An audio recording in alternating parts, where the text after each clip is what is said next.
Afghanistan in 2003. At 4 in the morning, my phone rang. They said, I regret to inform you that your husband was wounded in action. Victor sustained a moderate traumatic brain injury. I was doing school full time, and I was also then caring for Victor. One of the most important elements of caregiving is taking care of yourself. I just didn't want to forget that I also had goals and that I also had a life. What I did is I challenged Victor to meet me halfway. There are almost 6 million military and veteran caregivers across the nation. We have our own journey, and we can fulfill that journey at the same time that we are helping our loved one. Visit aarp.org/caregiving for a free military veterans guide to navigate your caregiving journey and better care for your loved one and yourself. Brought to you by AARP and the Ad Council. Are you a veteran looking for a new companion animal? A dog, a cat, or maybe something else? The Nebraska Department of Veterans Affairs Vets Get Pets program can cover up to $350 of your pet adoption fees. Visit veterans.nebraska.gov/vetsgetpets to learn more about program requirements and how to apply. Want to help support the program? Get your Vets Get Pets specialty license plates from the Nebraska DMV. Sponsored by the Nebraska Department of Veterans Affairs. Aired with the Nebraska Broadcasters Association and this station. This is area race announcer James Rowland. Join me and Bree Fansteel every Sunday night from 7 to 8 on 93.7 The Ticket for the Finish Line, where we cover all things motorsports from local racing to racing around the world. Every Sunday night from 7 to 8 on 93.7 The Ticket and theticketfm.com. Coming at you live from the heart of Lincoln, America. This is the Don't Punt Hour with former Nebraska receiver. Throwing over the middle, completes the pass. He's got speed to the end zone. Touchdown. 45 yards. And return specialist. This time he beats the kicker and one more. DeMornay Pierson-El. Not only does the sideline have confidence in Pierson-El, but Pierson-El has confidence in Pierson-El. On 93.7 The Ticket and theticketfm.com. All right, welcome into the Dump Punt Hour. Harrison Arns on the ones and twos. As always, we got the host, DeMornay Pierson-El, streaming in. If you guys want to join in, use the streams. Facebook, YouTube, Allo Channel 961, and Facebook as well. Royals are on the airwaves, but you can still use the Starter Heyman text line, 402-464-5685. And I highly recommend do so because Husker football is going to be on the slate a lot for today. As we are in the middle of Big Ten Media Days, Nebraska officially got on the podium. It started yesterday, but Nebraska got their turn today. We got to hear a lot from Matt Rule. We'll play some of those quotes throughout it as we kind of talk Husker football. But we got to talk about one school first, a school that, if you're not aware, is in LA. UCLA, Cal Foster. What a horrible introductory press conference. I'll get your take first. What the hell happened there? I don't know if it was just, jitters, first time head coach, kind of experiencing that type thing. And, you kind of just fumbled over your words, or just you had an idea of what you were going to say and it just sounded a lot better in your head. I'll just chalk it up as, first year new head coach jitters, honestly. But, it's kind of real awkward, off topic-ish, and all over the place. Yeah, it was when he started diving into the geography of where it was, I'm like, UCLA, I hope it's in LA, I'd imagine. And USC, it looked like, I think you're exactly right. He had an idea of what he wanted to say, started saying it, and he was immediately it was like the first turn, he made the wrong turn. And then it was like blank stare because he's like, I wasn't even supposed to be here, and I don't even know how to get out of this because I just completely lost my train of thought. The only thing I feel bad for him is like, man, UCLA, in order to get people to forget about this, you got to start winning. That's like one of the programs I expect to struggle the most. Not even because I think Foster's a bad coach. I don't really know yet. Their schedule, the move to the Big Ten, what they were already in the Pac-12, there's just not a lot there in continuity for them to have a lot of success. So hopefully for his case, he can get some wins where people can kind of forget about that. But unfortunately, I think it's going to start the season with maybe some tough losses, and that's going to recirculate come, almost 30 days away now from college football. I had to bring that one up because it was just kind of a wild start. And of course, he had to be the first guy to go. 11:30, he was the first man up. And He did disappoint. Unfortunately, for if you're UCLA Bruin fan, that was not what you were hoping from your head coach. But we do got some quotes from Rule as well, and we're going to mainly talk about Nebraska football because, of course, this is a Lincoln sports radio station. We got some quotes here from Matt Rule, and I'll kind of ask your thoughts before we play these quotes. But the first thing I want to talk about, Carter Nelson, talking about putting him at wide receiver so he can get reps right away in year one. Do you like the idea of, you know what, Carter Nelson, to get him out on the field with Borkature and Fedoni already in place, maybe we can mix him in at wide receiver? Yeah, that could be a goal. I mean, you can, which is crazy. You can play 4 games and then redshirt, which is which is crazy to me. Because I mean, if you were to play 1 game when I was back in college, that was it. If you played 1 snap, that was it. There's no, you burned your red shirt. So I mean, I think they have a solid plan to kind of see how he fits in. Of course, he's a dynamic player from what they've seen, what he's posted and what he's done in camp and whatnot. So of course, a utility knife, that joker role. How many guys have we seen over the years in the NFL and on the collegiate level, play multiple positions, but their primary position is another thing. So does he have the ability to and everything like that? Yes. Is he necessarily strong enough for the tight end position right now? Is he big enough? Probably not. So it could be 1 or 2 things. Not to say he can't excel, but I mean, you rather have more weapons than on the field than not. So I mean, he's a bigger body guy. I mean, it could have some things. He might not be there for the full year. He might play the first, like I said, 3-4 games, and they just put him on the shelf just to kind of get his feet wet. Yeah, I like the move. I think you're definitely right. It's probably you're not strong enough to be getting reps at tight end yet. And we don't want to put you out there if it's obvious you're not going to block and you're just going to be a passing option. It doesn't really make sense to even put you at the tight end position if all we're going to use you is for throwing options. So putting him at wide receiver, I know it's 8-man, but at Ainsworth, he proved it a lot on tape through practice, spring game. You got to see a little bit of it too. He's got an elite vertical. He can high point the ball. I think in tough situations, you can definitely find some sets out there and feel pretty good about him being able to pull it down. Just simply what he showed at Ainsworth, really just being able to catch it anywhere you put it, back shoulder, high point it, contested. I think he's certainly going to have a role. And you mentioned it. Why did that? I'm blanking on why did that redshirt rule even change to begin with? I'm not even sure. I'm not saying I don't like it. You certainly got the raw end of the deal, though. Like that's true. I think it's unique. Like I said, you kind of a situation, say for instance, we would have got the kid that came from Ohio State and had a freshman quarterback. I mean, one of the freshman quarterbacks that was in there.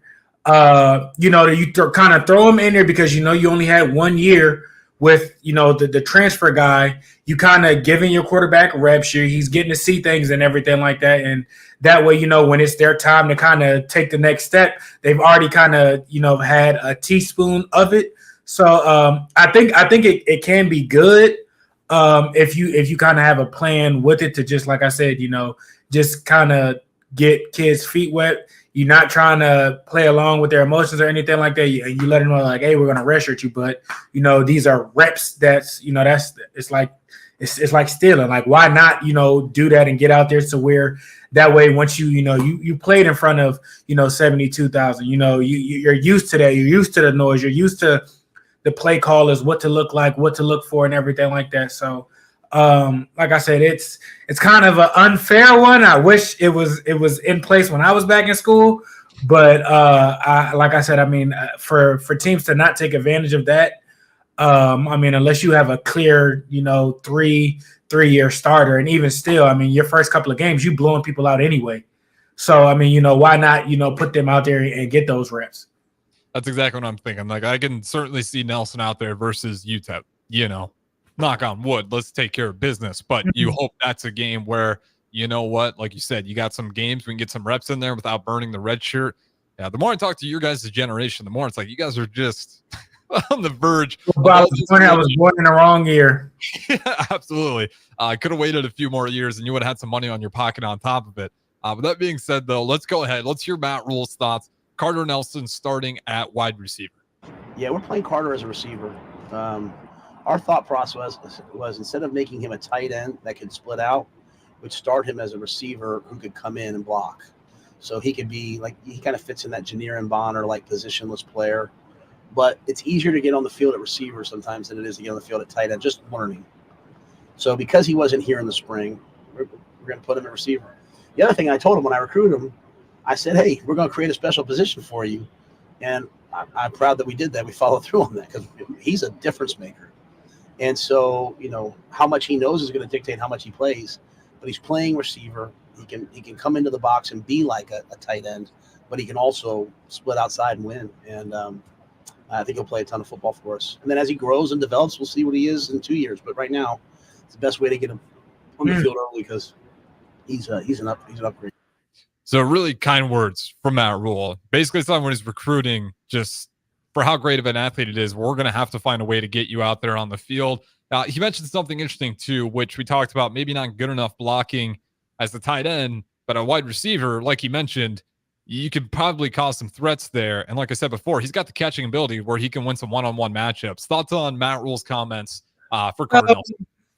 I mean, it's not anything bad. Like I said, I mean, he's probably a little bit underdeveloped at the tight end spot, probably. They were thinking that and getting him in there, kind of you tossing him a lot. And it's probably, easier to adjust, like he said, from the outside, coming in. You got protections that you gotta learn. You got audibles with that, and then on top of that, you have the route trees of what the wide receivers would do with the split out tight end.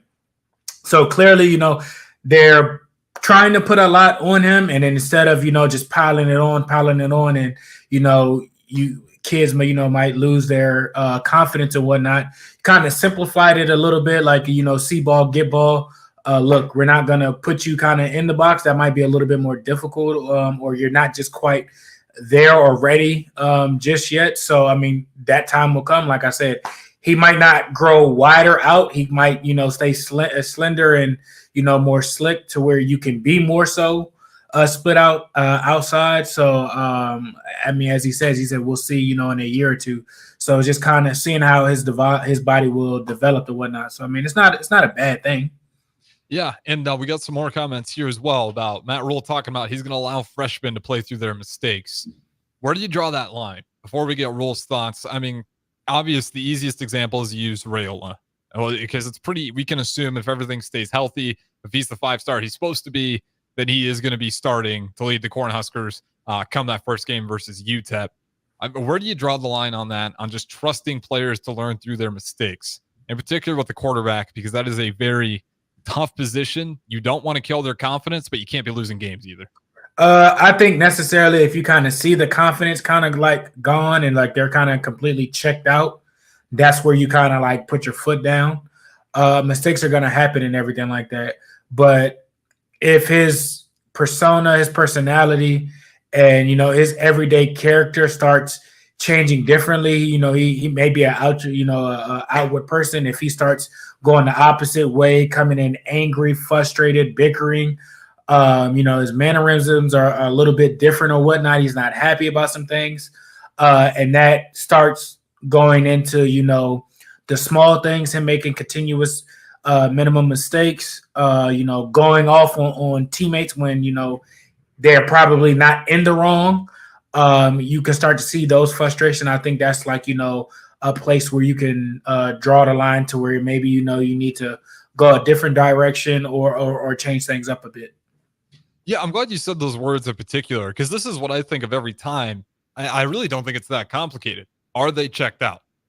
Like, if they're checked out, then yeah, get them out of there. Like, you're not going to get the same player. If they're still all there and they just had a couple bad plays, you could probably just chalk that up as football is going to happen. Yeah, like he's not needs to be yanked. He's still all there. But we've seen it, and it blows my mind. Even in the NFL, you can see when somebody's checked out and they keep them out there, and then the turnover issues, just the bad balls, it continues to go in that direction because physically you can just see it. The body movement's different, the facial reactions vocally they're different. So let's hear Matt Rule's thoughts on it. Not necessarily with Dylan Raiola, but just allowing freshmen to play through mistakes. Here's Matt Rule.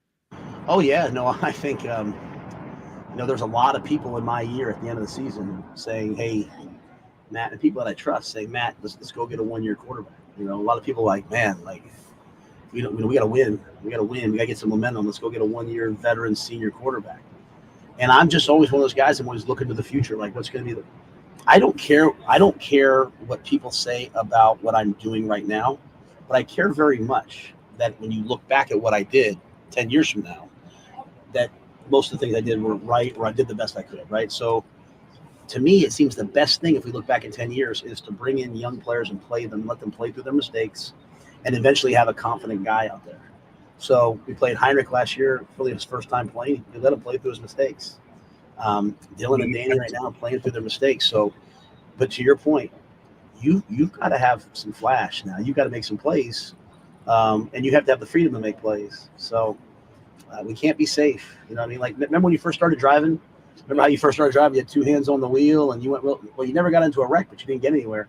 Like, the key is to be able to drive real fast and go fast and take chances without making a ton of mistakes. And so that'll come as we go. It'll come as we go. A little bit interesting on the car analogy there. I don't know if that's the goal of going fast, and it's okay. But anyways, he did talk about, obviously, the quarterback's the focus when that question comes up. It's the first position everybody's really referring to. Thoughts on that? It's very Michigan-esque, Iowa-esque even. I mean, these guys. I think overall, on just especially on the offensive side, I think you have a young core. I mean, majority of your guys probably outside of your offensive line and tight ends are second-year guys. Mm-hmm. So, I mean, they're still going to make mistakes, but they're not going to make. They're not probably going to make the mistakes that they did, their freshman year. So, I mean, it's good to know that your coach has your back and he will, let you kind of play through, your personality and your characteristics. That's what he sounded like, what he was getting at. He understands, it's football at the end of the day. It's never going to be exactly how you want it to or whatnot. But the fact that he's standing behind his players to allow them to, learn from their mistakes and whatnot. So, I mean, that's a positive thing that you want.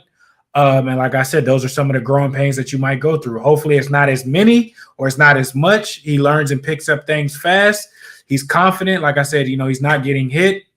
And, the driving analogy, this thing will take off sooner than later. Yeah, and I do agree with him. You look at where this roster is at age-wise. Right now, it's a really good mix of veteran and youth. But shortly after this year, and especially 2 years after, we're going to need those young guys. Mm-hmm. Otherwise, we're going to be living through the transfer portal. I mean, that's just kind of where this program's at, where we are starting to get that influx of rules guys, where he is starting to put somewhat of a foundation to build forward. Every coach is going to have a different philosophy. It seems like Matt Rule is only going to use the portal for patch-ups. Deion's a guy who's going to, if he needs to, he'll replace the entire roster that way. And I don't think there's a right or wrong way to do it. The wins will prove who's right. Maybe both can be right at the same time. But yeah, I got no problems with that sentiment at all. The only thing, the driving analogy threw me off a little bit there at the end about driving fast. I get where he was going with it. Maybe the Sean Foster moment sounded better in his head. Yeah, like I said, the defensive side, I think they're a bit older. I think, they're probably, not to say that they've been, playing longer together, but you have guys that's been, here 3-4 years, coming up on 2 years. Like I said, on the offensive side, they're more so younger guys. So it's a pretty good mix. And like I said, you build your team, for each and every year, your recruiting class or whatnot. So I think he's moving in the right direction. Obviously, like I said, they're not getting blown out in the games. It's necessarily not other teams. It's been simple mistakes of us not executing right. Yeah, and the one game, we did get a true blowout. Stealing Michigan, the champions. It was a tough game. That one was where. We've got some stories here from the ticket. You can ask about how bizarre it was watching that defense, watching some of these defensive players drop into coverage without really seeing anything. This guy, I know we talked about it yesterday, but I can't wait for this Netflix documentary release on Connor Stallions, because you get to hear some of these stories about how bizarre it was, how good their defense was able to pick up on everything. But that's Matt Rule's thoughts on development. Let's get one more in here before we throw it to break. What do you think about this offense? What is, to you, the evolution of Nebraska's offense going to look like year 2 with Matt Rule? I think I think it'll be more evenly balanced than anything. You have, a young running back that emerged and showed what he can do, last year. You brought in a transfer guy that, they complement each other. You got young receivers that are hungry on the outside, that they have, now an accurate passer either in Raiola or Danny that will and showing you that they can, get you the ball. So, I mean, as long as you have a running game, you're going to have, a good passing game. They complement each other. So I think this year will be more so balanced than anything. I think there will be, more flashier plays, the big throw plays, because you have guys that can, burn past people. You got a passer now that can, that can throw it a mile with either or guy. So I think last year they tried to be more run heavy and it just didn't end up that way. I think this year they're going to complement each other. Hopefully 1,000-yard receiver or close to it and a 1,000-yard rusher, and that'll be the foundation to really excel with things and whatnot. Yeah, and last year too, even on the run game, I think the offensive line did a good job. They tried to hang their hat on the run game, and it just wasn't there. Well, it's fair to say, like, teams just started loading the box like crazy on Nebraska. I mean, why would you put a ton of coverage out there? We just could make the throws. I mean, there were screen passes we were struggling with. And this isn't a bash on Harburg. I mean, he truly, that's what it is. Yeah, truly thrusted into that position. And hell, he still almost got us bowling, despite everything, beating out a couple of quarterbacks who, on paper, should have been a clear option to be the replacement, and nobody could do it. Somehow Harburg from the tight end. So he deserves a ton of credit just for being in that position to win that job out. I don't think we have quotes on this, but you mentioned the running back room. How do you see this thing shaking out? Is this going to be I think it's going to be running by committee. I don't think we're going to have the bell cow necessarily, but I mean, it's a loaded room. You got a Gabe Irving still there, Ramir Johnson, who's lightning in a bottle, who seems to fade and go throughout the season. You mentioned Dowdle, the Oregon 4-star running back coming out there, but certainly Emmett Johnson still feels like he's going to be the guy for Nebraska. How do you see this order kind of shaking out with the running backs? The two guys, the guys from Oregon and Johnson, they're two different style types of backs. I would say Johnson is probably a more lightning type guy. I'm not saying, I've still yet to see more of his game, but, we want to see, the next steps. The guy that came in from Oregon, he's shown you that, he can be explosive with the ball in his hands. It's a big play waiting to happen with either one of them. So, I think that's going to be something that comes down the line within the first, 2 or 3 games, to where you'll kind of figure out and see, who has, the lead back and whatnot. Of course, you're going to need them both. Running back, you get hit every play. So we're going to need them both regardless. But, who's going to take the lead? I mean, we're going to see. I think both guys are hungry. Both guys are going to try and make their best with the plays that they got, because you might not know when you will get the next one. So it's a good position to be in. It's not like, you don't know who the guy is, or it's just not, he's just, one dimensional. He's a, down the hill type of guy. Both of these guys, can take it the distance. Both of these guys can pass pro. Both of these guys can, make people miss it and, really get things going or whatnot. Now, whose job is it to lose? We don't know. You can't really say anything in the spring game, because we knew what we had last year with Johnson, and the guy coming in, you don't really know, especially with coming from, the Pac-12. It's a different type of style. So I think, that competition and that thing will bleed into this season. Like I said, within the first 3 games, you'll kind of see, who are they liking more, or who has the, the edge with things. Yeah, I know. I do think Dante Dowdle, the running back 4-star out of Oregon, I think he's probably going to be in that 3-4 slot. I think Nebraska will go with what they trust in Emmett Johnson. And I think Gabe Irving, because I do think Emmett Johnson and Dowdle, they cross over a little bit, and that they're both can be elite receiving backs as well. More in Dowdle's case, so I think it helps. That's why I put him at that 3-4. But it is a good position to be in. There's depth there. There's obviously depth at the quarterback position. Feels like we got some much needed depth at the wide receiver room. So this offense now is no longer predicated on if we're a few injuries away from this thing falling apart. I mean, there's guys, especially with the quarterback room. Matt Rule even talked about it. It's a big deal to have good backups. Go look in the NFL and see how many backup QBs in college are now playing NFL football. You need to have depth there, especially we've seen it. Those guys get hurt pretty easily when playing a lot of Big Ten football. With that being said, though, we'll throw it to break. On the other side, we got to talk about it, the turnover problems. We got Matt Rule's thoughts on that as well, so don't go anywhere. We'll keep it rolling. This is the Don't Punt Hour with Des Moines, Pierson-El, and Harrison Arns. Victor deployed for the first time to Afghanistan in 2003. At 4 a.m, my phone rang. They said, "I regret to inform you that your husband was wounded in action." Victor sustained a moderate traumatic brain injury. I was doing school full-time, and I was also then caring for Victor. One of the most important elements of caregiving is taking care of yourself. I just didn't want to forget that I also had goals and that I also had a life. What I did is I challenged Victor to meet me halfway. There are almost 6 million military and veteran caregivers across the nation. We have our own journey, and we can fulfill that journey at the same time that we are helping our loved one. Visit aarp.org/caregiving for a free military veterans guide to navigate your caregiving journey and better care for your loved one and yourself. Brought to you by AARP and the Ad Council. When you were a kid, clubs were cool. Robotics club and space club and stuff like that. But what do adults get? Book clubs and quilting clubs? Nah, forget that. How about margarita clubs and old-fashioned clubs? Get to Upside Bar and Lounge for the best clubs in town. Try all 10 varieties of Upside margaritas or old fashions and take home a free souvenir glass. Grab the whole crew and pair it with taco night on Mondays or whiskey Wednesdays. Upside Bar and Lounge at 29th and Pine Lake.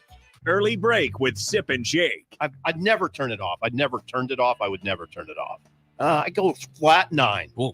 I like it. I just love the sound of it.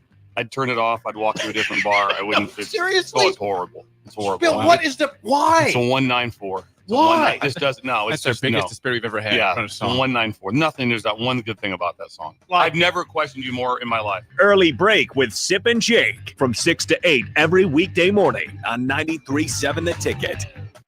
1 in 3 adults has prediabetes. 1 in 3. That means it could be you, your football buddy, your football buddy, or you, your best man, your worst man, you, your dog walker, your cat jogger.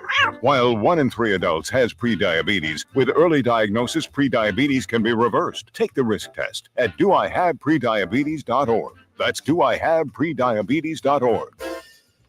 Wait, did they just say 1 in 3 adults has prediabetes? That's 33.33333% of adults. That means it could be me, my boss, or my boss's boss, or me, my favorite sister, or my other sister. That's 7 members of my 21-person romantic book club.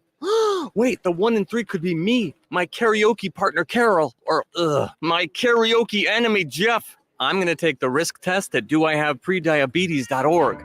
Brought to you by the Ad Council and its Prediabetes Awareness Partners. 93.7 The Ticket is proud to provide listeners with daily opportunities to win contests and prizes on our airwaves, and would like to take this opportunity to remind you of a couple rules.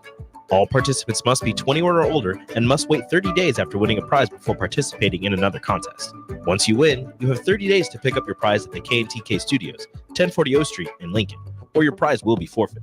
Thank you for participating in our contest, and thank you for listening to 93.7 The Ticket.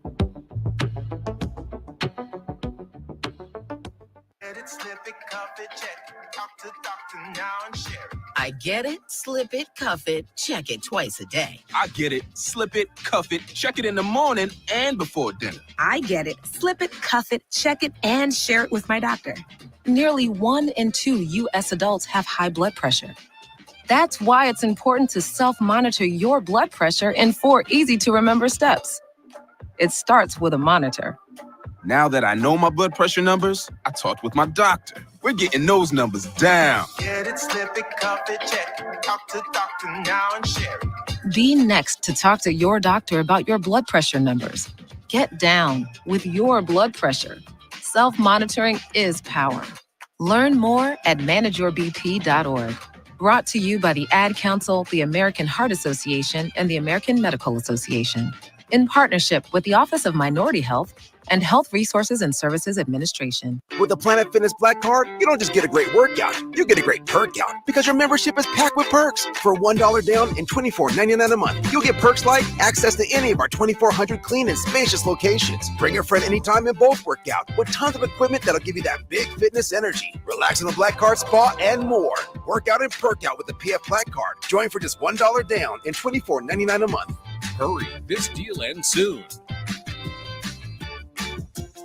See Home Club for details. This is how we do every day. We be grinding, and if you wanna come and text us, If you love them enough to turn off your music and pretend like their music is your music, This is Mommy's jam.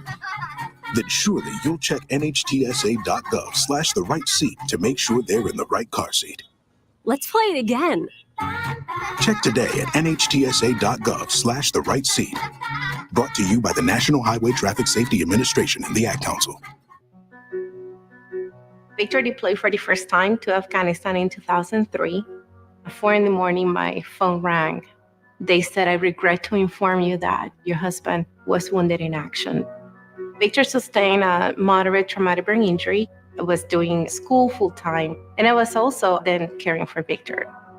One of the most important elements of caregiving is taking care of yourself. I just didn't want to forget that I also had goals and that I also had a life. What I did is I challenged Victor to meet me halfway. There are almost 6 million military and veteran caregivers across the nation. We have our own journey, and we can fulfill that journey at the same time that we are helping our loved one. Visit aarp.org/caregiving for a free military veterans guide to navigate your caregiving journey and better care for your loved one and yourself. Brought to you by AARP and the Ad Council.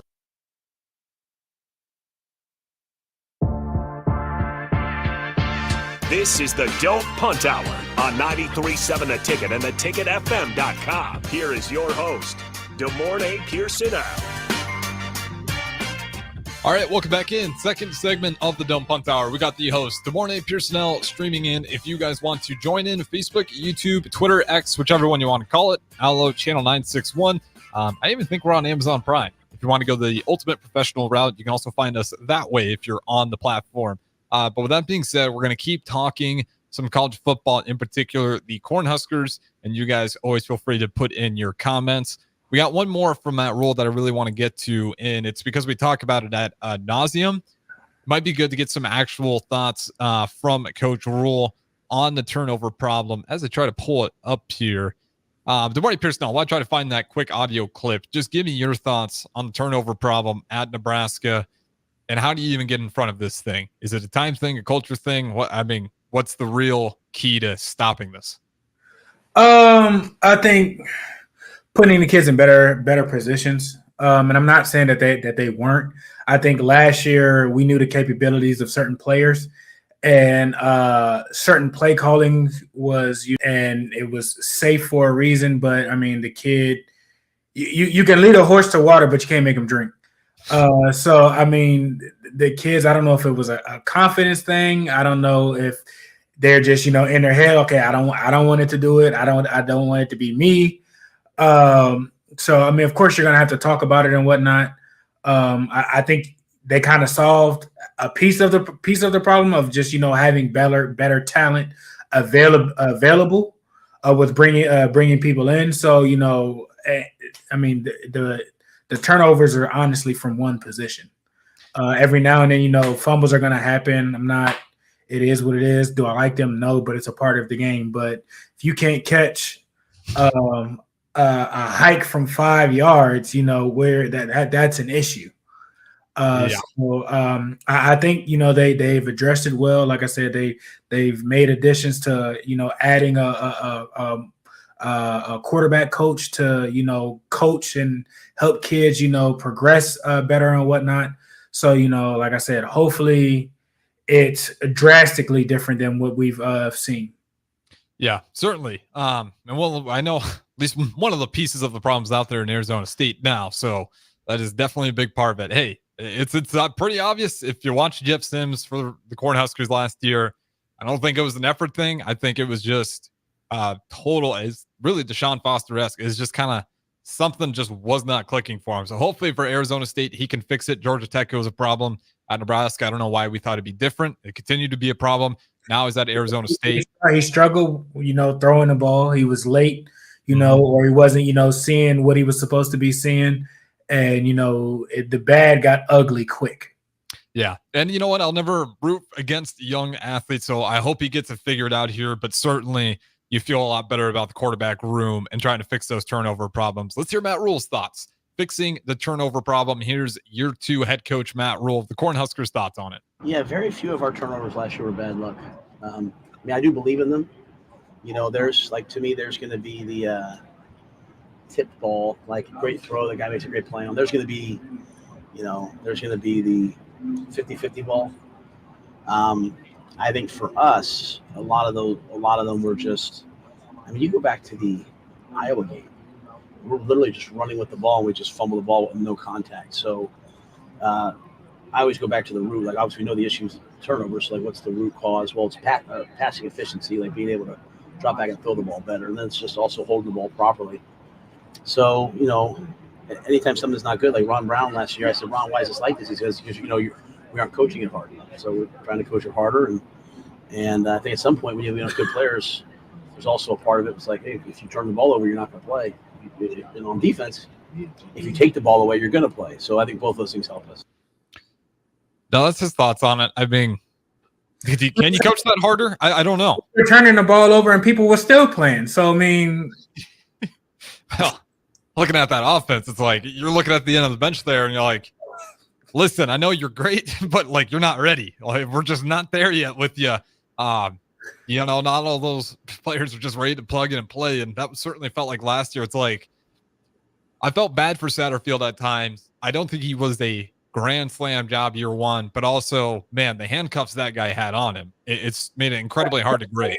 People talk, bad about him and everything like that. And I think, I like him. I don't, have an issue with him. Like I said, I just think the personnel that you looked at or whatever the scene, and I get it. You wanted to be able to run the ball, short yardage. You got, a back that can get you 3.5, 4 yards a pop and whatnot. So you wasn't really, worried about, taking shots down the field. That first game, that quarterback missed a lot of throws. He called the right play. He got what they were looking for. The quarterback just made a mistake with going with a different option. That's not on Satterfield. You can talk about it all you want to. You can have as many walkthroughs as you want to go, but when the bullets are live, people panic. Pressure gets to you, and I think we've seen that firsthand, regardless of how well of a runner he was and whatnot. How many? You're only going to get those type of runs every so often because, again, they stack in the box. They at times didn't have a free safety in the middle of the field because they wasn't worried about you throwing the ball. I think Minnesota put a spy in the second half of that game, and that was game 1. I think it was that quick.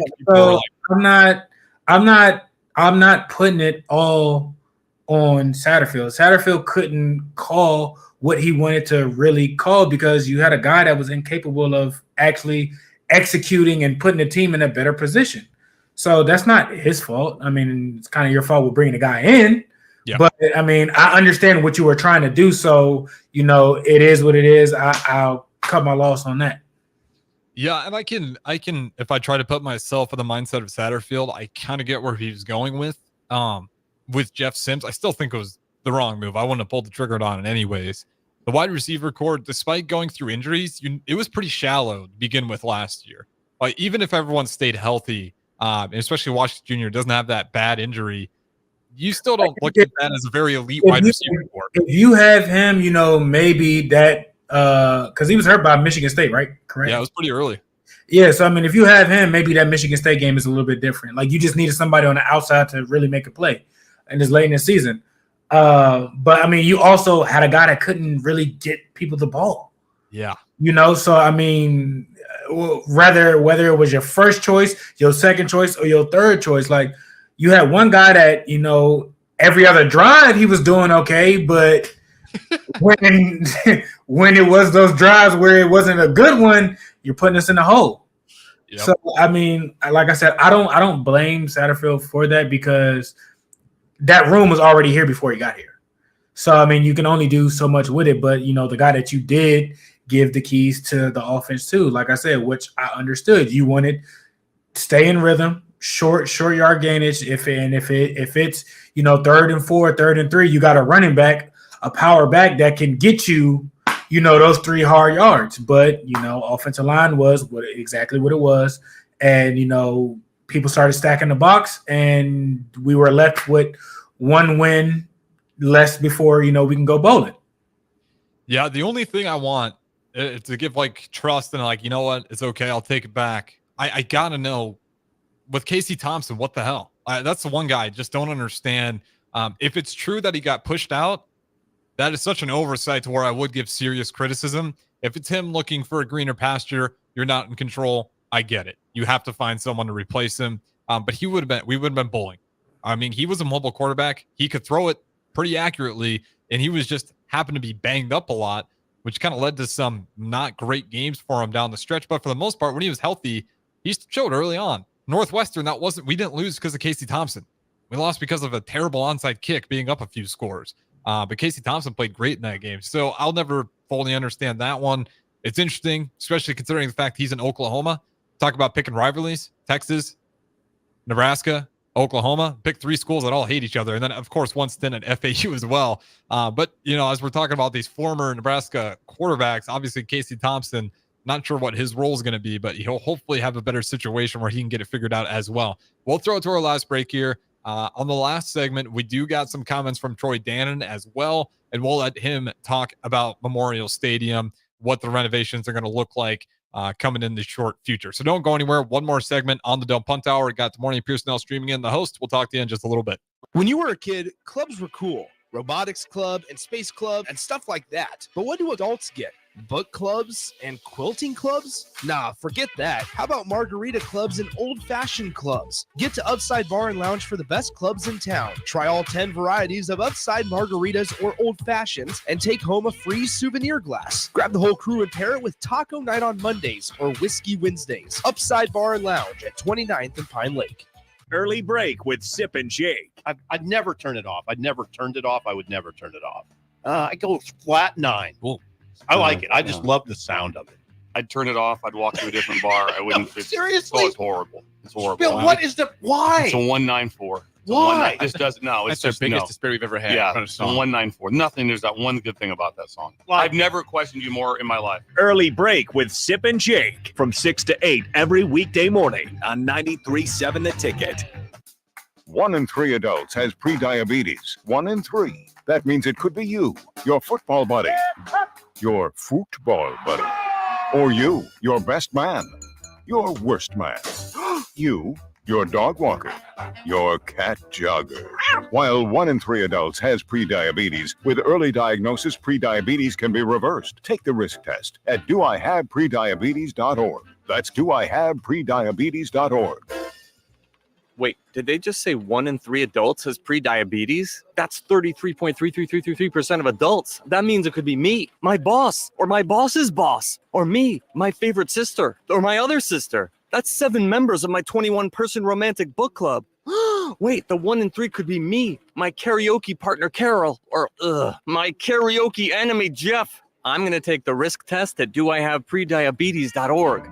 Brought to you by the Ad Council and its Prediabetes Awareness Partners. 93.7 The Ticket is proud to provide listeners with daily opportunities to win contests and prizes on our airwaves, and would like to take this opportunity to remind you of a couple rules. All participants must be 21 or older and must wait 30 days after winning a prize before participating in another contest.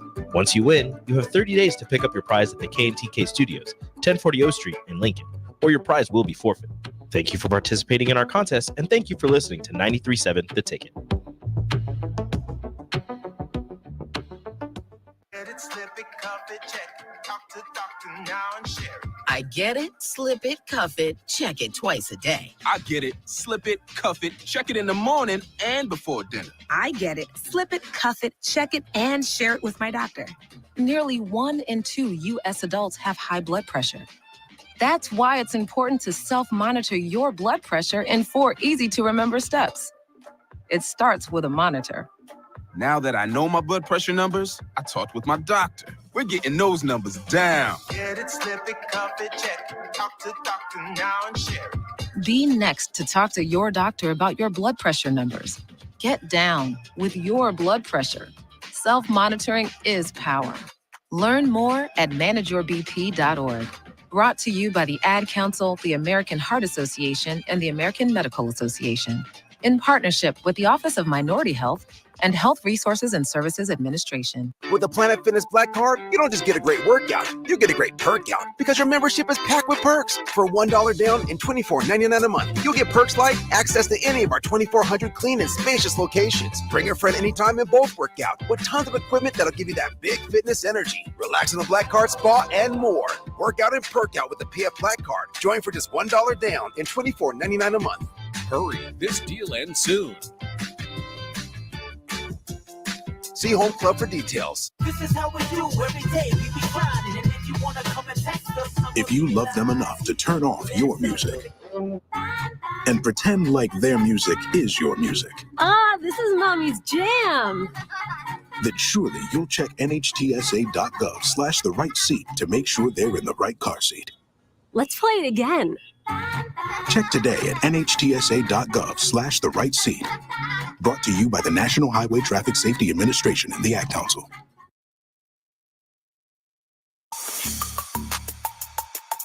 This is the Don't Punt Hour on 93.7 The Ticket and theticketfm.com. Here is your host, DeMornay Pierson-El. All right, welcome back in to Dump on Tower. Final segment, wrapping things up here, continuing to talk Husker football. You guys can watch Facebook, YouTube, Twitter, X, Allo, Channel 96. Want to wrap things up? We do got some quotes from Troy Dannon. Probably won't get to all of them, but of course, the new athletic director for Nebraska after Trev Alberts left to Texas A&M. Troy Dannon steps in, former AD over for Washington. Good morning, Pierson-El. Before we get to Troy Dannon, speaking of Memorial Stadium, if we're going to break this thing apart, what is needed for the Husker football experience? If you're going to be in Memorial Stadium and you're going to be attending the game, what are some things that you personally feel like Memorial Stadium could use an upgrade in? I don't understand why.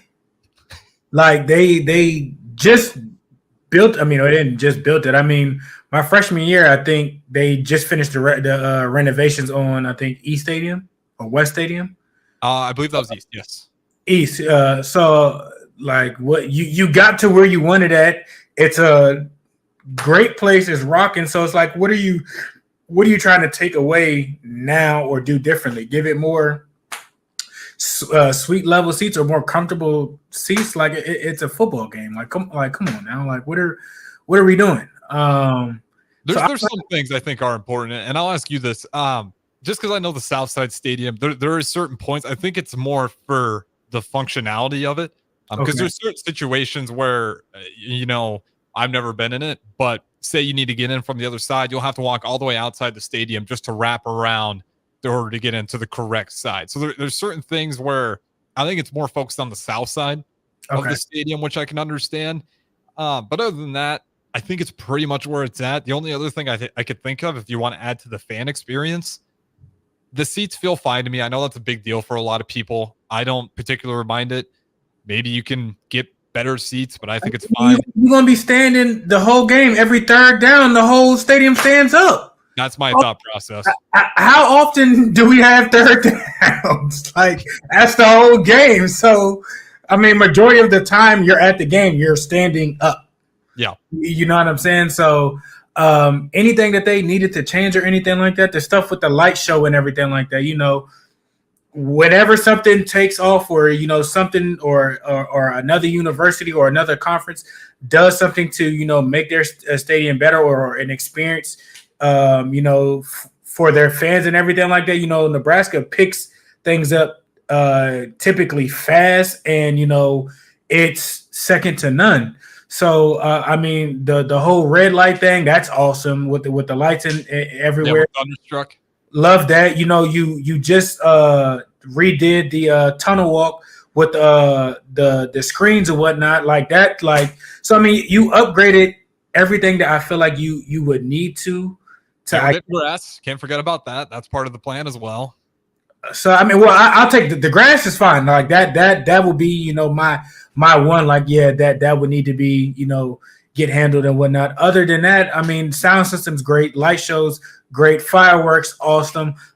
You can see anywhere you're at in the stadium. You can see a screen. You can get updates on stuff and everything like that. It's not a terrible walk unless you high up and got to walk down to the concession stands. But I mean, you got a big stadium, so I mean that comes with it. So I love the experience. I wish I would have been playing in what they're playing in now, because they tailored that a little bit after I was done playing. But I mean, coming out there and just hearing the crowd roar, like there's nothing that you can replace that with, especially if it's a rival game or a big game or whatnot or anything like that. Like, people are going to show up. So I wouldn't change nothing. Like, there's no place like Nebraska for a reason. So it's like, what are you trying to change? Sometimes you don't have to do too much. Yep, I think it's mainly functionality. There's one thing I do want to ask, and actually, real quick note, since we are talking about the grass, this did get talked about today, and it is important, at least for the local area. We're still going to have state high school football at Memorial Stadium. Despite having real grass, that's not going to change anything. They're not worried about that. Just because it's no longer turf, they're not worried about it getting chewed up. So that is a good thing. I would have been personally pretty upset if state football wasn't in Memorial Stadium. That's still going to be in effect. Wisconsin starting alcohol sales.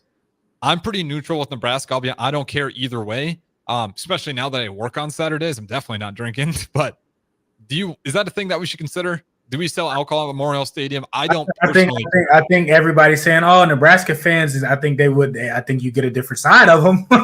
It's not a bad thing, but I mean, if these conferences has to come up with money, to pay former athletes or that thing being passed, or pay the billion whatever dollars they got to pay, why not make the most amount of money that you can? And you leaving money on the table. So why not, if y'all already about to be coughing out some money for the next 10 years? Yeah, I tell you what, it certainly help out with the litter of shooters you find outside Memorial Stadium. You can help out the environment.